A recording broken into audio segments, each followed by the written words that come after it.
ફરિયાદ પક્ષના કેસની ટૂંકમાં હકીકત એવી છે કે તારીખ 16/2/2019ના રોજ કલાક 11:30 વાગ્યાના અરસામાં આ કામના ફરિયાદી પોતાની ઊંટ લારી લઈને ગાંધીધામથી જવાહરનગર તરફ લોખંડના ગેટ ભરી જઈ રહેલ હતા. ત્યારે આ કામના આરોપીએ પોતાના કબજાના ટ્રેલર નંબર GJ12Z3157 વાળું પૂર ઝડપે, બેદરકારી અને ગફલતભરી રીતે ચલાવી ફરિયાદીની ઊંટ ગાડીને ટક્કર મારી સાઈડમાં જતા ટ્રેક્ટર તથા ટ્રેલરને પણ અડફેટમાં લઈ ઊંટ ગાડી તથા ટ્રેક્ટરમાં નુકસાન કરી ઊંટને તથા ફરિયાદીને ગંભીર ઈજાઓ કરી ટ્રેલર મૂકી ભાગી ગયેલ છે. જે બાબતની ફરિયાદીએ તેમના વિરુદ્ધ ફરિયાદ આપેલ, જેથી ગાંધીધામ બી ડિવિઝન પોલીસ સ્ટેશનમાં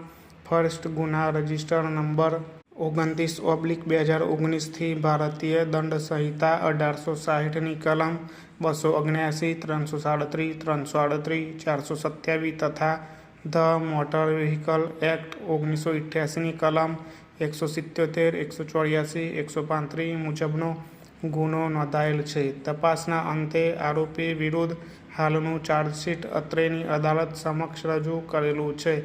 ચાર્જશીટ રજૂ થયા બાદ આરોપીઓ તેમના વકીલશ્રી મારફતે હાજર થતા આરોપીને કોડ ઓફ ક્રિમિનલ પ્રોસિજર 1973ની કલમ 207 અન્વયે તેમની સામેના કેસના કાગળોની નકલો વિના મૂલ્યે મળ્યાની ખાતરી કર્યા બાદ આરોપીની આંક 15થી પ્લી રેકર્ડ કરવામાં આવેલ, જેમાં આરોપીએ ગુના કર્યાનો ઇનકાર કરેલ છે, જેથી કેસની ન્યાયિક કાર્યવાહી ધારાસર રીતે આગળ ચલાવવામાં આવેલ છે. ફકરો: ફરિયાદ પક્ષે નમૂના 8માં દર્શાવ્યા મુજબના શાહેદોને સોગંદ ઉપર તપાસવામાં આવેલ છે. ઉપરોક્ત જણાવેલ શાહેદો સિવાય અન્ય શાહેદો મળી આવેલ ન હોવાથી આ કામે પ્રોસિક્યુશન પક્ષે વિદ્વાન એપીપી શ્રી દ્વારા મૌખિક વિનંતીથી પુરાવો પૂરો થયાનું જાહેર કરેલ છે. આરોપી વિરુદ્ધ વિશેષ નિવેદન નોંધતા પૂરતો પુરાવો ન હોવાથી આરોપીનું વિશેષ નિવેદન લેવામાં આવેલ નથી.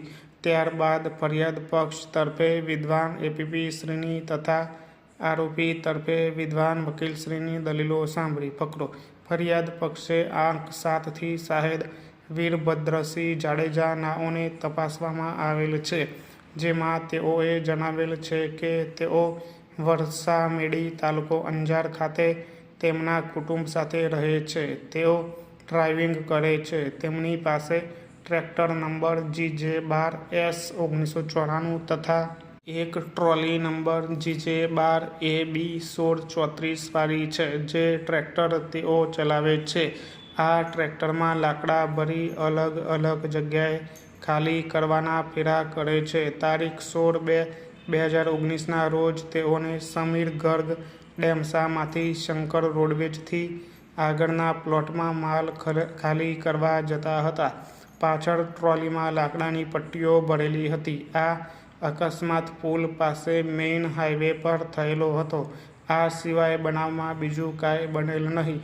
આરોપી કોર્ટમાં હાજર હોય તેમને બતાવતા તે હાલના આરોપી ન હતા, જે બાબતમાં પોલીસે તેમનું નિવેદન લીધેલું. આ શાહેદનાઓએ ફરિયાદ પક્ષના કેસની હકીકતને સમર્થન આપેલ ન હોય એપીપી શ્રીની વિનંતીથી તેઓને ફરી ગયેલા જાહેર કરવામાં આવેલ છે.